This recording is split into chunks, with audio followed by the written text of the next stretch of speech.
Good evening. Welcome to the Team Leadership Show. That's TEEM Train, Equip, Empower, and Mobilize Leadership. I'm your host, Dr. Cecilia Martin, and I'm so excited to be back with you guys again tonight.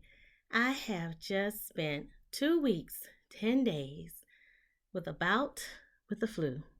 And I'm telling you, this flu really packed a punch this time. It had extra fever, extra coughing, extra headaches. I mean, it really packed a punch.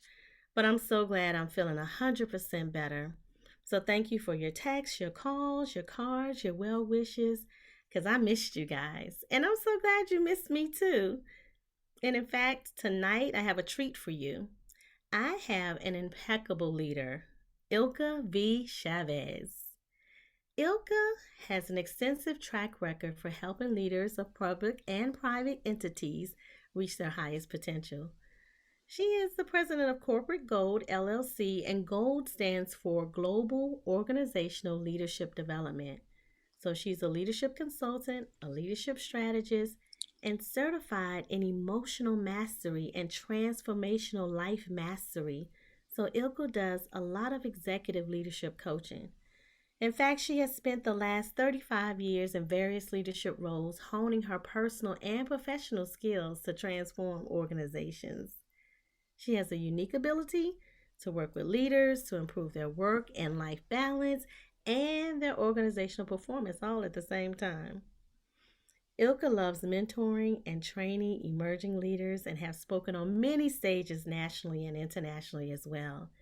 In fact, many say her speaking is motivational, captivating, inspiring. And let's not forget this woman has four number one international bestsellers of her own and co authored another four international bestsellers. So that's 8 books altogether, people, okay? She is currently working on her new series, What Leaders Say and Do. And her slogan is Learn It, Live It, Lead It. Hey, Ilka, welcome to the show. Hey, Dr. Martin, how are you? I'm good. I'm so glad you're here with me tonight. I am excited. Thank you for your invitation. And I'm so happy to hear you're feeling much better. Yes, this voice is a little raggedy, but it's getting there. Yeah, Well, you showed up. I showed up. I'm here for it. I'm here for it. You just came back from Panama not too long ago. I think you were doing a book tour and some speaking engagements. I think you were on TV and all that good stuff. You are originally from Panama. So, how did you get here to the US? Well, I came to the US at age 15. And it was via my dad worked for the U.S. government in Panama, but he was a Panamanian citizen. And when they signed the Panama Canal Treaty, one of the opportunities that we had as a family, because my dad worked with the U.S. government from he was 17, they gave them an opportunity to just move to the United States without going through the quota system. That was part of the treaty that Panamanian citizens who worked for the US government for X number of years had the Mhm. opportunity to move without going through the visa process. Wow, that's pretty cool. So, Yeah, in some very ways, you felt like you had already had sort of dual citizenship in some ways. absolutely. Because the where we grew up in Panama, it's called the Canal Zone, Mm-hmm. and there we had a lot of, for lack of a better word, privileges. So we were Mm-hmm. Panamanian citizens, but we could go to the commissary. When the treaty was signed, we had an option to go to military, schools, what they Mm-hmm. call and opportunities that others didn't have. So we grew up sort of speaking both languages, Spanish and English. We went to bilingual schools and so forth. Oh, that's wonderful. Now, your parents still here, or? So my mom is still alive. She's 84 and such a blessing to me. My dad passed away in 2006.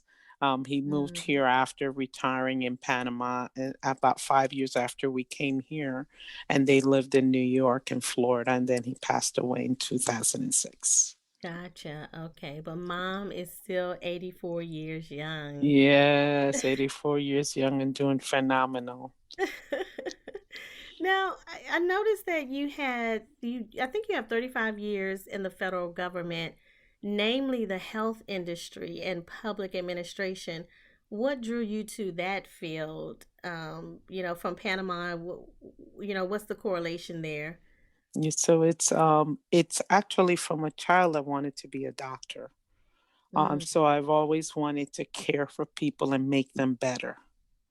And mm-hmm, I started going down the path of wanting to be a doctor. But when I came to the United States, our parents didn't, at the time, they didn't know to save. There wasn't any 529 or things like that. And they didn't save for colleges. So I went through college with Pell Grants and so forth. And of course, being a doctor took many years and a lot of money, which I didn't have. So I chose the nursing field instead, and I went down that path for nursing. But in my third year, almost going into I started my clinicals actually. I took a job as a nursing aide, and I mm-hmm. realized I wanted to do more in healthcare than care for patients and make them well. And I realized that you really had to get to policy to really make a big impact. Wow, that is some career path because most people wouldn't stick with it that long to one make those connections and really go up the chain in that way. What in your bag of tools, help you to accomplish so many different assignments within the federal government? Yeah, I think part of it was a lot of just being perseverance and really keeping life simple. I use the word, I was like the Mikey. Mikey will eat anything. So the Mhm. job could be huge and big, but I always broke it down. And now, I always tell people you learn backwards. And I realized that I could have an elephant in front of me, and all I was focusing on eating one bite at a time. So they Mhm. brought, like the pandemic and all, hazards preparedness acts to roll it out and lead, like pulling the whole department together, or different legislations like the HIPAA legislation or the state children's health insurance program. And I just simplified things. I just said, oh well, it needs to get done, let's get it done. I Wow. never knew the how, I just knew the what. And I just took a step, and then I took the next step. Mhm. And some of the tools were being a people person, really looking past what's in front of me. So I could face resistance, but I looked Mhm. past that. So Mhm. because I was focused on getting the job done. Yeah. Now I'm gonna ask you though, honestly, any regrets though for staying with one agency that long? Actually, I have no regrets because I love the Department of Health and Human Services. And Mhm. I felt as though with every transition within the department, I still felt like I was in the right place. Mhm. So I never felt regret. What I understand is part of my retirement had to do with understanding your seasons Mhm. and Yeah. understanding that that season for there was over, and I need to go to another level. Was it easy? No, wasn't easy. But and many times I questioned myself, should I have gone to like another department or have other experience?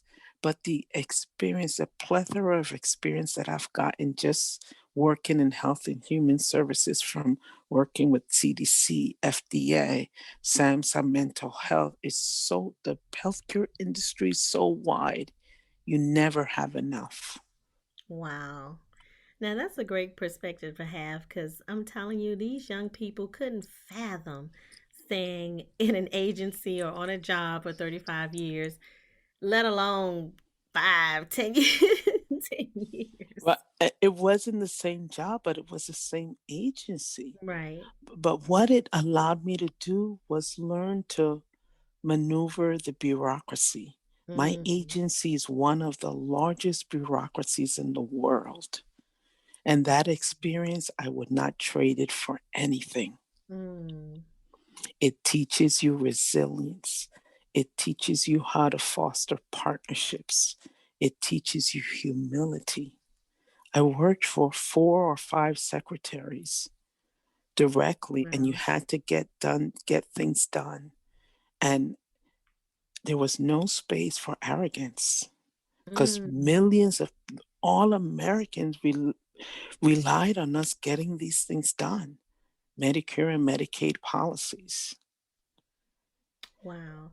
That's something else I hadn't thought of because a lot of people who see people in federal government think of it as, of course, bureaucratic and somewhat archaic in some respects of how their processes are. But you have clearly articulated your higher calling, even within the capacity of the federal government and that agency for that long. So, Yeah, it was just, I had I as you were talking, I remember I had a conversation with a colleague and she asked me this question. She said, Ilka, how did you manage to go from administration to administration and just operating as water? You just came under the door and bubbled up to the top. wow. And I said, I told her, I recall one thing. When I first started, I made a promise to myself. One, I would never become that bureaucrat that everybody on the outside think they were. People Mhm. used to, I would travel with my ex-husband and his colleague, and they said, "You sure you're a federal government employee? I've never seen somebody so committed and working so late." Right. That was one. And then number two was I put on my forehead, everything I do, I'm answering to the taxpayers.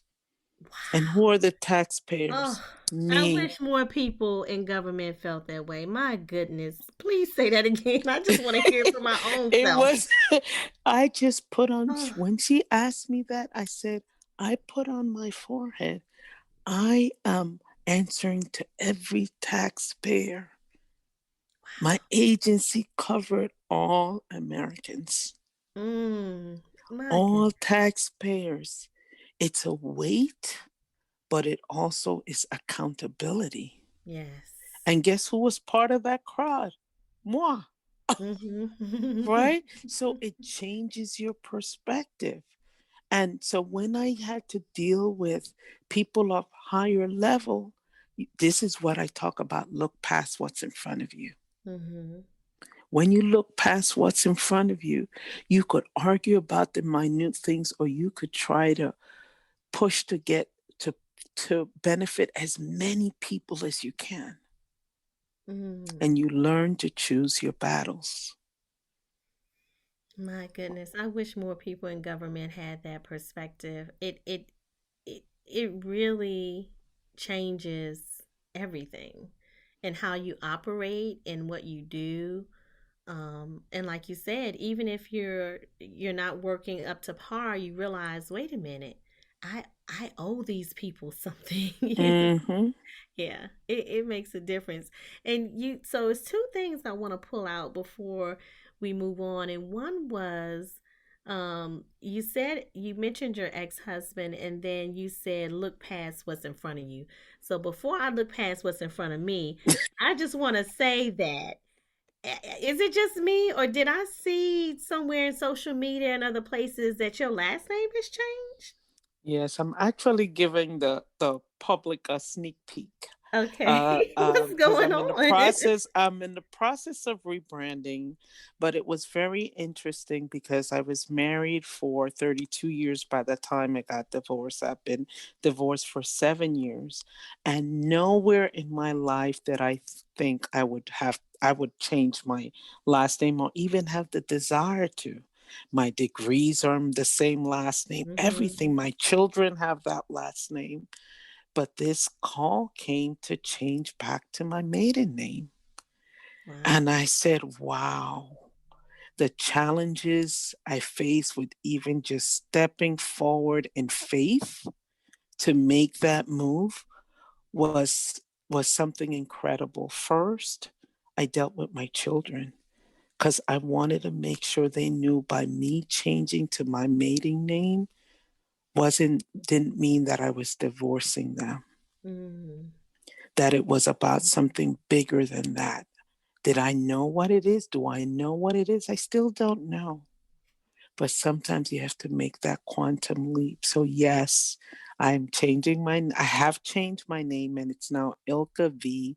Wilson Valli or Valle, because the second name is French. My mom Mm-hmm. has French background. But so that's coming down the pike. You will start Right. seeing some rebranding happening around that. And what I realize is, as I'm going to say this many times because it's important that people understand this. You learn backwards. Learn it, live it, lead it. You learn backwards. Mm-hmm. So after I started the name change, I said, "Wow, this is almost like a journey back to my true identity, Mm. Mm-hmm. right? To who I am." And that's been the process that I've been going through since cancer and my divorce. It's like, who am I? Who am I separated from this? And then it's another layer. Now it's another layer. My relationship with my children are closer than ever. We talk about everything. So the Mm. name change didn't impact that. Mm. Yeah. And your It's about children. you. It's about your higher calling. Mm-hmm. And that, you're saying something powerful about identity, because I think we all go through that at some point in life, whether you are a young person saying, who am I? Whether you are, in your profession saying, who am I? Or you're married or divorced and your kids or not. And you're right, as mothers in particular, we hold on to our last name because, like you, I never articulated it like that before, but that's exactly how I felt. I didn't want, you never want your kids to think you change your name, you're not a part of me anymore. And so I still too have my former married last name because I wanted the same last name as my kids, and vice versa. I told them I wouldn't change it until they were maybe out of school, if I decided to change it. But like you said, the identity you have published in that name, you've lived under that name for 35 years. I mean, it really is a big transition. It's kind of It's like going back to the future of who you are before all of that. Back to the Future. That is interesting, right? So it's Back to the Future, but it's also taking a chance. It requires courage. Because I could say, well, I've gone through all of this, I've spoken on stages, all, but when I step back and realize it's not about me, Hmm. it gives you the courage to make that step, Mm-hmm. to trust the process, Yeah. because that's bottom line. It's If I were to worry about that, I would have not changed my name. Mm-hmm. It's a big leap. I'm putting the pieces together now. So 35 years in the federal government under that name, 33 years of marriage, and you mentioned cancers, and now you're Mm-hmm. retired. So what happened first? The divorce, the retirement, the the, cancer. the, the, That's the, that's the, a lot. I call it my triple storm. Mm, First came the cancer, then came the separation. The grass was greener on the other side.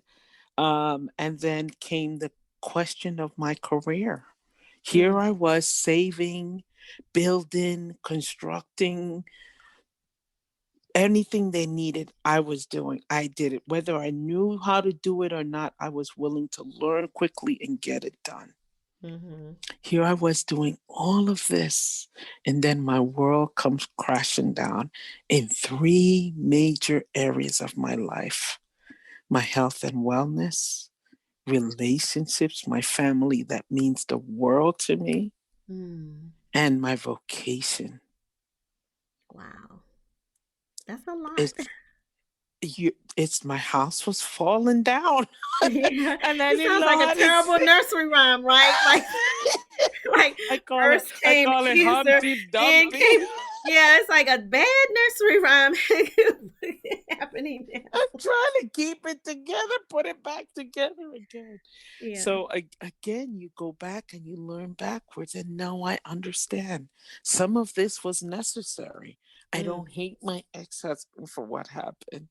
I was grateful, I teased, but I told him, I said, thank you for leaving me because it propelled me. Yeah. And he did not understand it, but one day he will understand. See, I can laugh at it. Was it Yeah. hard? Absolutely. Was Well, I how did you crying for how did years? you get back through Absolutely. that? That's a lot. In the Going midst through of how did you get chemo, through it? telling my story Mm. on stages, Mhm. writing my story, Yeah, the believing people that I don't know from Bermuda saying you're going to change the world with your voice and you're going to become a number one international bestseller.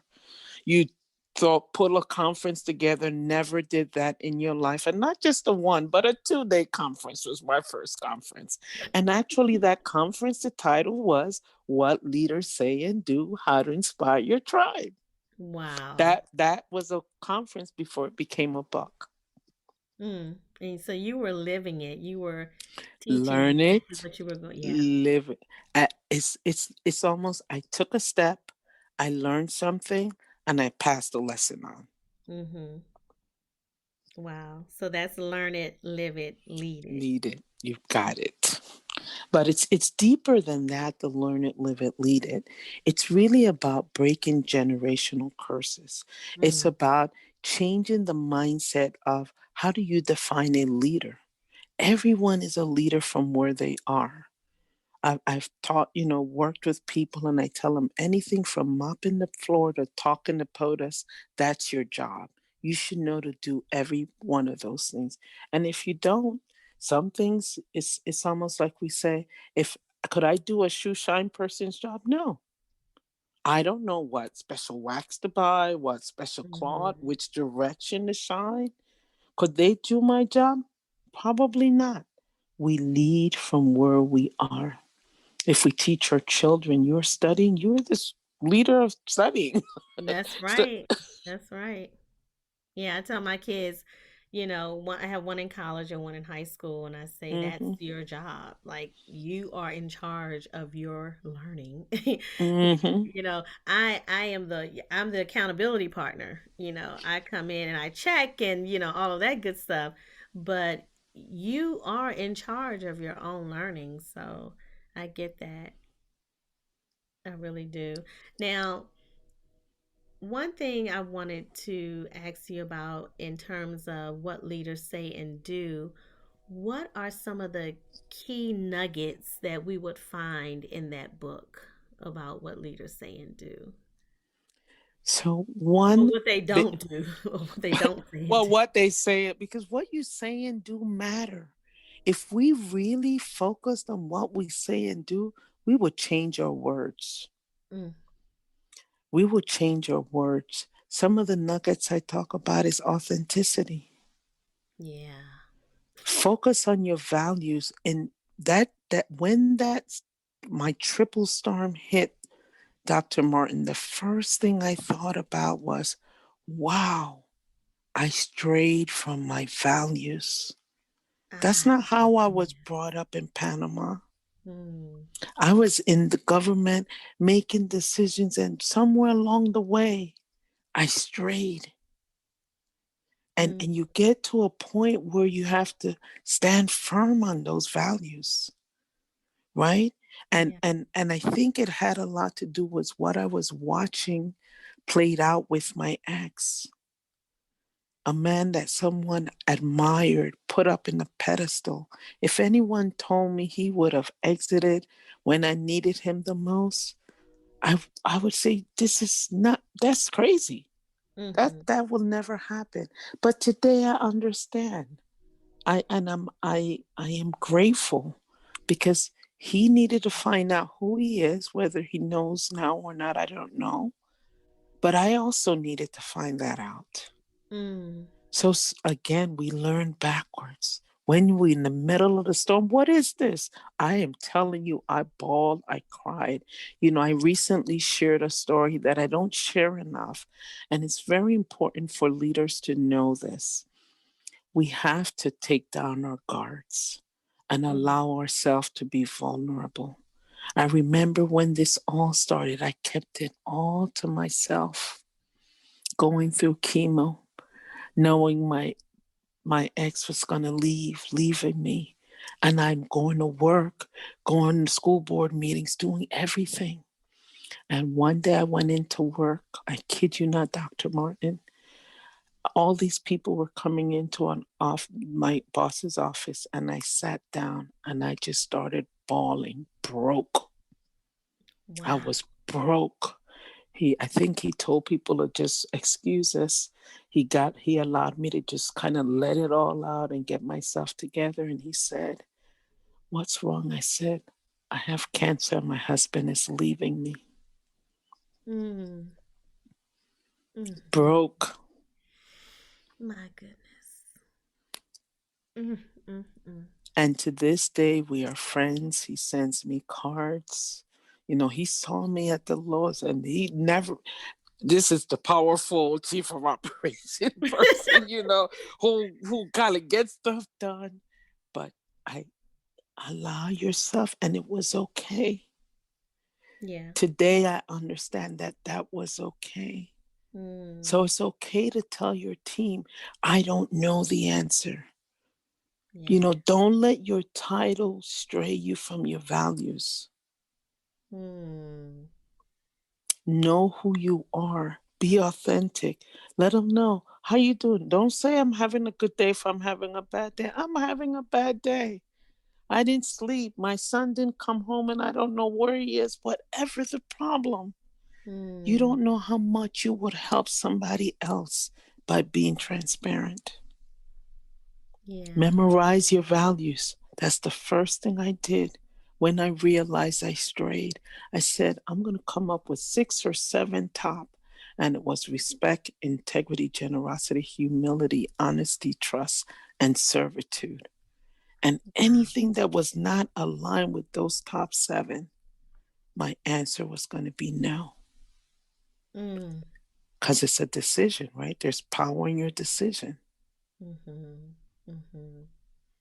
I think a lot of leaders want to be transparent or they want to be able to say, I'm not okay. But I think it's a challenge often to find that safe space. I mean, how do It's they do that? and it's a safe space, but you get to build that. You get to determine that, right? Because Mm-hmm. if they understand your why more than your what, you will Uh, find so much margin to mm-hmm. be that person. It's almost like, I know I've coached people who are doctors and they want to be chefs, but they don't know to make the transition. Mm. Why? Society says this is crazy, or my parents spend all this money to put me through medical school or through law school. How am I going to face the world to say, now I want to be a singer or a musician? Mm. Maybe that was your purpose. It's almost like John Maxwell says, we climb up our ladders on the wrong building. We get to the top and it's on the wrong building. Who Yeah. helps us come down and Mm. say, it's okay, put the ladder on the right building and let's go up? You might make more impact serving on purpose and in purpose than in this pride or worrying about what people think. We Mm. all make mistakes. Yeah, and you're talking about serving on purpose and in purpose and being authentic and knowing your values. If you've, like you said, have put your ladder, leaned it against the wrong wall, you find yourself at the top of somewhere, nowhere you intended to be or want to be, but you're there. It's a title, it's a position, it's a paycheck. What's the first thing you can do to kind of redirect back to the intent of who you are and what you want to be. It's a quantum leap. And some people have been where they are for so long, it's very difficult for them to make the shift. It's very interesting you talk about the shift because I'm reading the book Leadership by John Maxwell, Mm-hmm. and it talks about being going from a soloist to a conductor.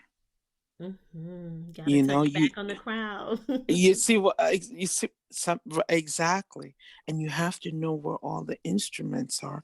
But Mm. you said, how do you start that process? So part of the coaching, and even when I do trainings, there's a question that a lot of people have never been asked. I What gotta would hear it. you what would you love?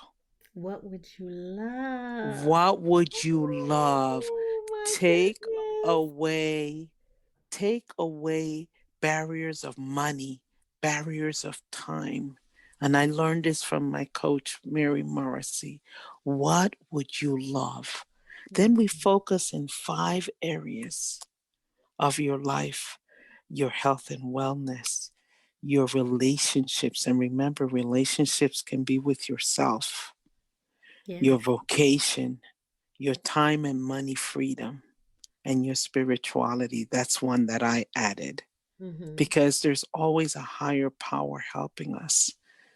You know, no, as I go through life, like I knew what my ex wanted, what he loved. So when the opportunity showed, absolutely go for it. Mm-hmm. Did Mm-hmm. he ever ask me what I would love? Mm. Did he know what I wanted? Did I even know what I wanted? Right. Yeah. You see, so when you go from there and you allow yourself to be happy and grateful, to Mm. really put yourself in that space of saying, Dr. Martin, I'm so happy and grateful now that I'm a TV show host, and see yourself there. How did you get from being a government worker to this? Yeah. You allowed the space for that. Mm-hmm. You allowed yourself to dream. So, how do you come down? And when you get in that zone, there's a book that I read by Price Pritchard called U Squared, and it's about how to multiply yourself to quantum leap. Mm. And I feel like I've been quantum leaping. you know, I retired early, took Yeah. a big cut, but here I am quantum leaping. I'm in the middle of cancer treatment, and here I am speaking on stages in Canada, Bermuda, Europe, Panama. That's quantum leap. My goodness. But it's attached to your purpose. When I heard you're here to grow leaders, I don't know how, but Mm-hmm. that's all I'm focused on, Mm-hmm. one leader at a time. One leader at a time. My goodness, I think a lot of people are going to sit and say to themselves, what would I love if I had no money restrictions, no time restrictions, no education restrictions, no family restrictions? What would I love to be doing every day that doesn't feel like work? I Mm-hmm. would do it for free if I could. I mean, that's really, you're right. That's really getting back to your core. It's getting back to the future. Yeah. I like that. Yeah. Back back to the and if you think about it, I'll just tell you this real quick. Now where Take I your am time. as I look back, I realize I was always toying with being an entrepreneur. I cooked meals for families. I sold pampered shop.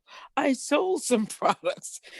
I was Mm, always toying with it, but I was not awake enough to pay attention and follow it. mm, I mm, was not awake enough. Like my communication coach said, Bill Sturl, he said, we become walking dead people. mm. Yeah. Yeah. It's so true. And speaking of entrepreneurship, with most leaders, if they are given the autonomy, they are entrepreneur in their work, even when they're working for another agency, even when they're Absolutely. working in a, a corporation or a nonprofit. If you choose the right leaders, then those folks will get the job. They will own it like it's theirs. Mm. Yeah. And I think that's part of your success in the health agency. Yeah. And I think so. It's one of the things I tell people again back to the Sinek um, quote. He says people draw to you for what, not what you do, but why you do it. Mm, That's how you get people on the bus and you keep them on. You know, why I do what I want to break generational curse. I want people to know that it's okay. I made a mistake. I made this call, forgive and move forward. I want people to know that you don't have to do it that way because it was done that way for the last 60, 70 years of your life. You can make the difference. You can be that change agent. Will you step up and have the courage to start saying no to the things that you were just going along with because everybody else did it? mhm. Mhm. And when you get people on the bus, how do you make sure you have the right people on the bus?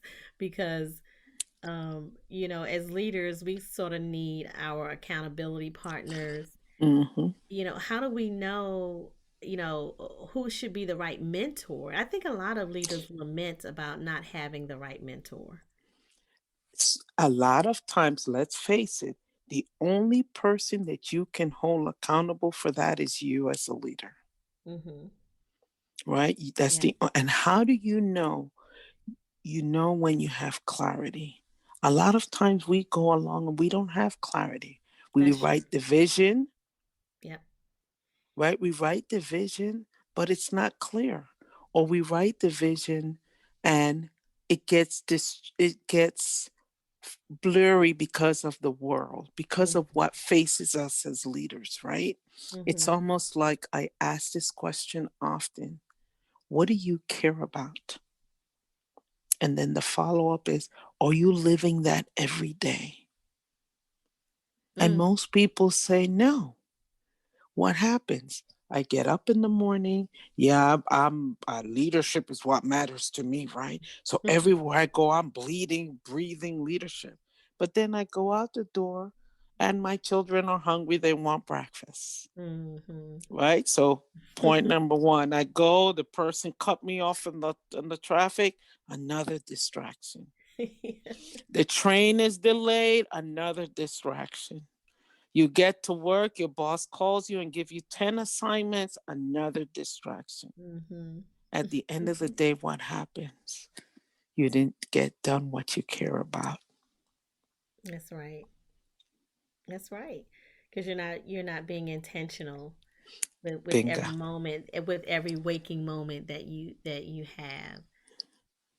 Right? Yeah. It's almost like I tell people, I will see someone in the street. I mean, I just had a speaking engagement, and people came up to me after I spoke and they gave me some problems. And I said, you are going to another dimension because you are a leader. And they looked at me cockeyed.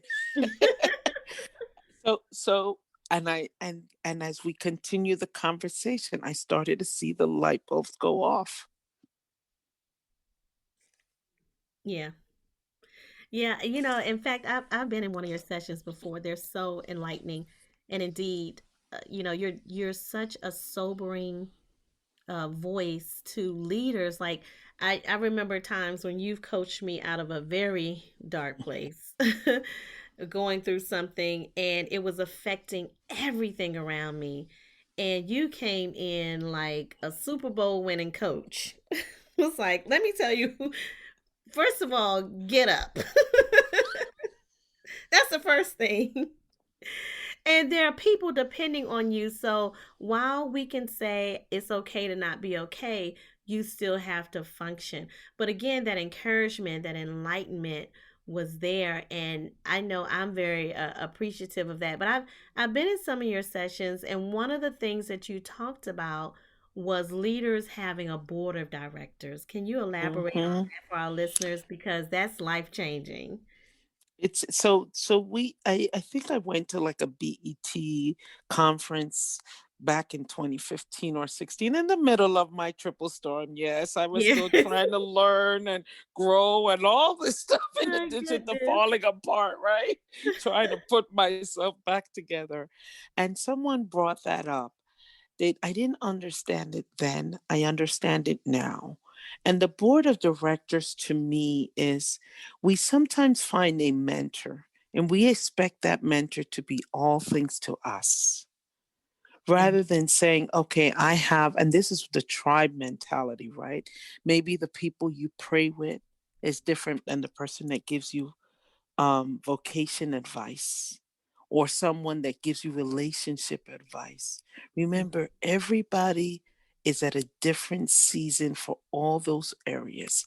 And if you clearly define who those people are for these different areas, even come up with 5 board of directors, one for your health and wellness, your vocation, your relationship, your financing, your spirituality. They are meeting you where you are, and they are probably advanced ahead of you, most likely. mhm, mhm, But try going to someone who may not be as, like, finance is not my thing, right? I'm not going to mhm, give you finance advice. I'm going to find someone that knows this better than I do, and I will guide you to that person. I even do that with my mhm, children. mhm. There's no shame in my game. I Right. cannot be everything to everyone. That's right. Does that make sense? It makes perfect sense. And I think that's part of one of the tragic downfalls of a leader is trying to be all things to everyone.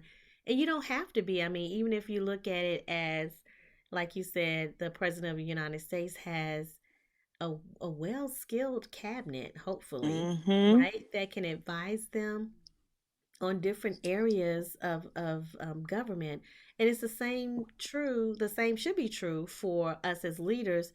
I mean, at minimum, having 5 people that you can go to, like you said, for health and wellness talks, for someone who can be a thought partner in business, someone who can you can talk with spiritual things and Mm-hmm. things that are deep in your heart.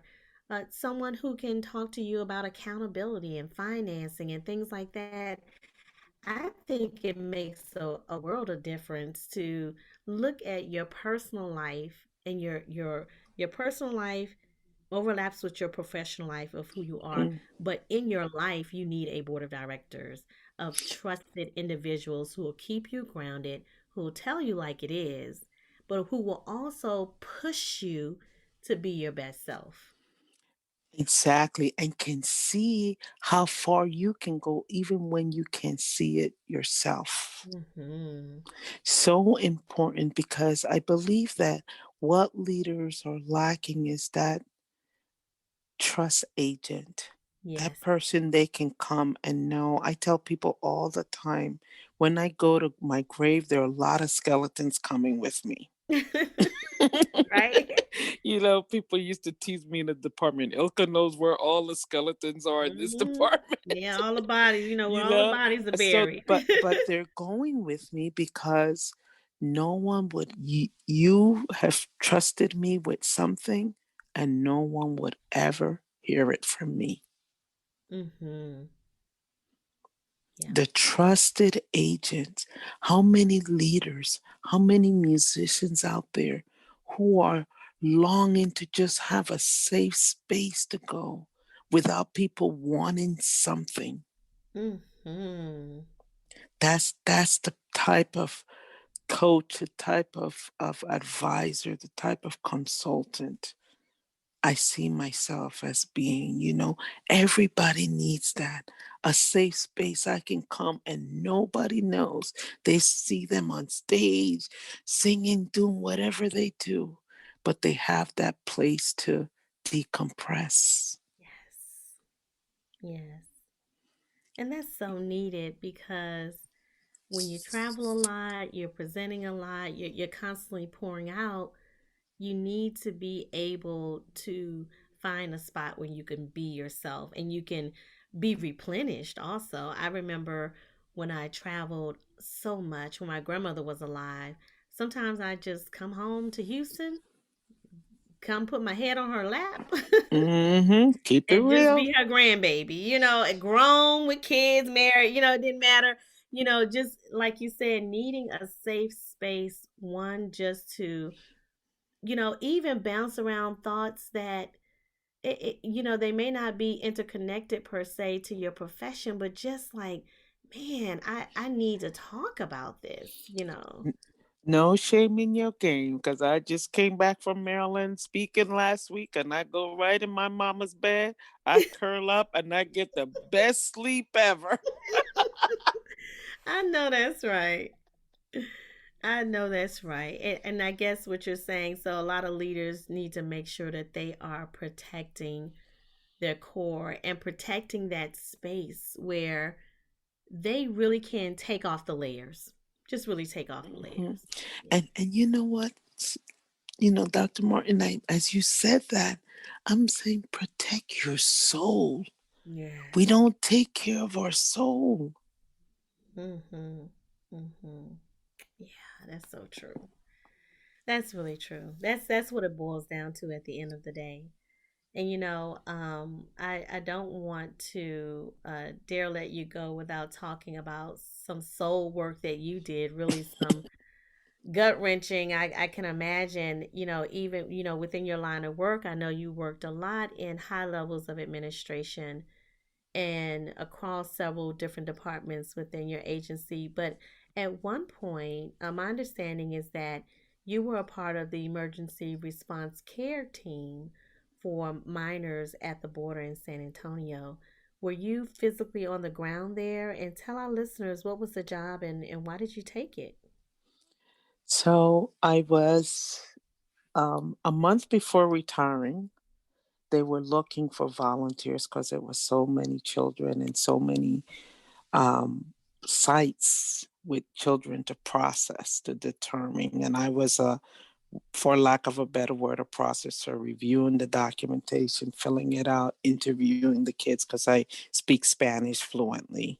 Mm-hmm. And the experience was something else. As I look back again, this was my last tour before I retired. And Mm-hmm. how impactful it is to dive in the front lines in one of the core things we do. We have administration for children's and families, and whether they're from here or not, we have an obligation to make sure they're safe. Mm-hmm. And they present to our border. So, what do you do? And Yeah. to have that experience to talk to these kids, to hear their stories of what they went through, to come to a place. And the only thing they were looking for is hope. Hope Mm. is what brought them.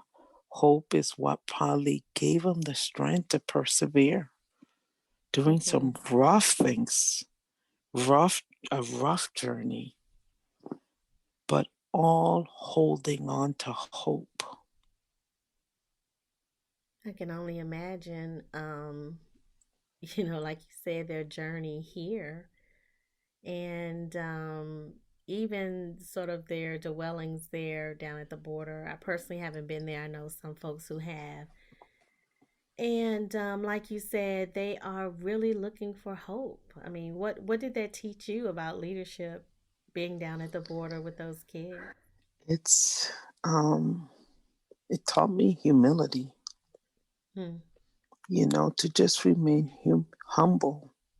And Mm-hmm. imagine sometimes we have people and we judge them, and all they're looking for us as leader is for hope, Yeah. for that encouragement to not lose hope when things are good and when things are bad. Wow. And when you remain humble, You're able to what I would call put on glasses to allow you to look past what's in front of you, Mm-hmm. to see hearts, to see souls.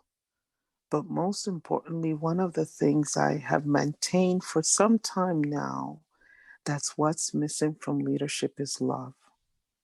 Wow. Now that's something to talk about because I can hear I can hear some corporate CEOs saying love That in I the have man workplace. I have maintained that yes, in the workplace, love. Mm, Think of the perspective of what love means. It's kind, okay. it's kind, it's not boastful. Okay, okay, I hear All you. right. All You right, hear all me? right. I, Yeah. It's patience. it's patience, right? Okay, I There's hear the you. fruits of the spirit. Yeah, yeah, okay. I hear you. So if you think about that, that's what's missing, perspective. See, people Mm, immediately hear love and they think of a relationship. They mm. hear love, and everybody needs love. They hear love and they think weakness, especially for Mm-hmm. the area of leadership in corporate America. But there are some companies who get it right where, their basis is servant leadership, which is a Right. derivative of what you're talking about. So, Mm-hmm. yeah, yeah. And it's the servant. And just yesterday I was at a restaurant before I took my flight, and the manager, we weren't getting served. He came out, he served us. Next thing you do, he turned around, he was sweeping the floors outside, and I called him over and I said, "Thank you for walking in what it looks like to be a servant leader." And Mm. I said, "You are walking in what leaders say and do. You didn't just talk, but you walk." And he just smiled and he put his eyes down. And my girlfriend said, "How can you do this?" I said, "I get up in the morning thinking about what I care about and I What I walk it care, out what? every Yeah, day." yeah. And I said, and then another friend that was with us said, "That's awesome. People criticize me for being the leader and sweeping the floor. And you just actually honored that man for doing that. Nobody never did that for me when I was a leader." Mm, so true. Wow, that's amazing. He was living it out. He was Walking walking it it out, out, learn walking it, it out, live it, walking it. lead it. Yeah. You're getting it now, right? Yeah, He's yeah. changing the perspective. He has the title as manager, probably the owner of the restaurant. Yeah, probably the owner. But Yeah. from mopping the floor to talking to POTUS, all of it is my job. And it Mm, begins with me. mm. I like that. Now tell us where tell the listeners where they can get where what leaders say and do. And tell them also in Spanish for our Latinx population. Yes, I certainly will. So they can get my books on Amazon. They can also get it on my website. But Amazon, if you look up Ilka V. Chavez, the author, you will see my book, What Leaders Say and Do, in English, and in Spanish, ¿Qué dicen y hacen los líderes? Cómo inspirar a su tribu? In Spanish and English, I also have a devotional. The title is Becoming a Leader of Worth, and it's a devotional and also a journal. It's two different books. They look the same, but it's two different books. And I also have my co authored books, which are the book on joy, transformation.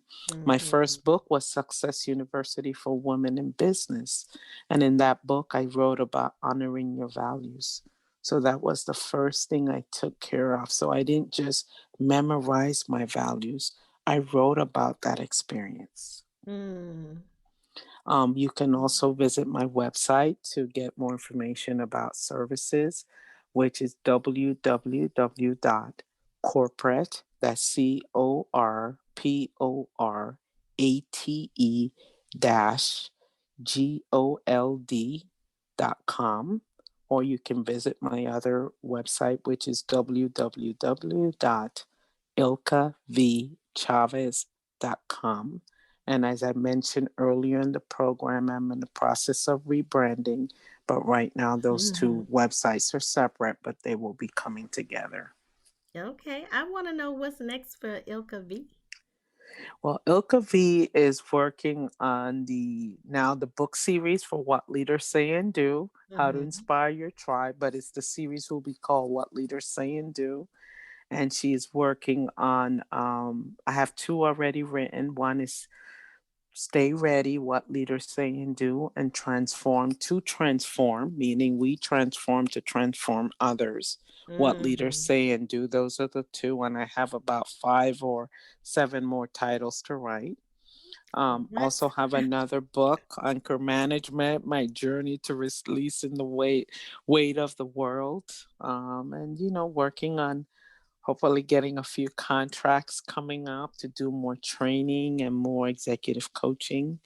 And I also actually on Thursday, I will be broadcasted in Panama. All They did an right. interview while I was there for the International Book Fair. I was invited there in August, and there's a program called SER TV, SER, and they will be broadcasting the interview on Thursday. So I've been getting a lot of Oh, WhatsApp that's and so email. exciting. Yeah, it's all happening all at one time. So I'm pretty excited about that, and I'm honored because they took the time to interview Mm-hmm. me, and now they're broadcasting it out so my family's seeing like, hey, that's my cousin, hey, I know her. And I had no idea it was coming out now. So Oh my I've goodness. gotten like copies of they're snapping the thing from the TV, the commercial. Right, yeah. Well, listen, are you going to put it on your website so we can view it here in the US? Yes, as soon as I get the link from the TV station, because I had no idea, I will definitely be putting it on my website and on my social media as well on Mm-hmm. Instagram, Facebook, and LinkedIn. And I think people also really need to know. I can't wait to see it when it's uploaded because I want to see the interview. I've heard about it, so I definitely want to see it. I saw a few photos, I think, when you were at the Yes. television station. Yeah, that was Mm-hmm. really nice. But I didn't really think about how often do you promote your workshops and stuff in Spanish? Especially, I'm thinking about Florida, I'm thinking about Texas and other states with a high Spanish speaking population. My gosh, that would just be amazing. I know you do a lot of that in Panama, but Yes, I you actually have to do. find a way to really market that here in Texas or in the I would US in love general. I would love it because Yeah. everything I do in English, I can translate into Spanish. So Mm-hmm. the conferences I've done in Panama, it's called Awakening Giants. Is there one in you, and Transforming Giants? And the Mm. Transforming Giants, I think, is critical. And I have that in Spanish and English because we focus on toxic relationship with money, Mm. mental health, and then Wow. we talk about these things about what would you love. Wow. Money and mental health. Yeah, The, the, toxic relationship with yeah, money. It's killing our people. it is. It really is. Now that everyone needs to hear. Oh my goodness, especially in times like these. Well, I'm sorry that we have run out of time thank you so much for being on tonight. I have personally been enriched, as I always am with you. I mean, like I said, you're just like this sobering voice of wisdom, this well, that never seems to be dry, so to speak, when it comes to wisdom. So I definitely appreciate that. Well, I Yeah. am grateful for you inviting me, first of all, for your time, for considering me. And I'm truly grateful to just know you and to be part of your amazing, amazing show. Oh, thank you. Thanks again for joining me tonight. Thank you all for listening. And as always, thank you for being a team player.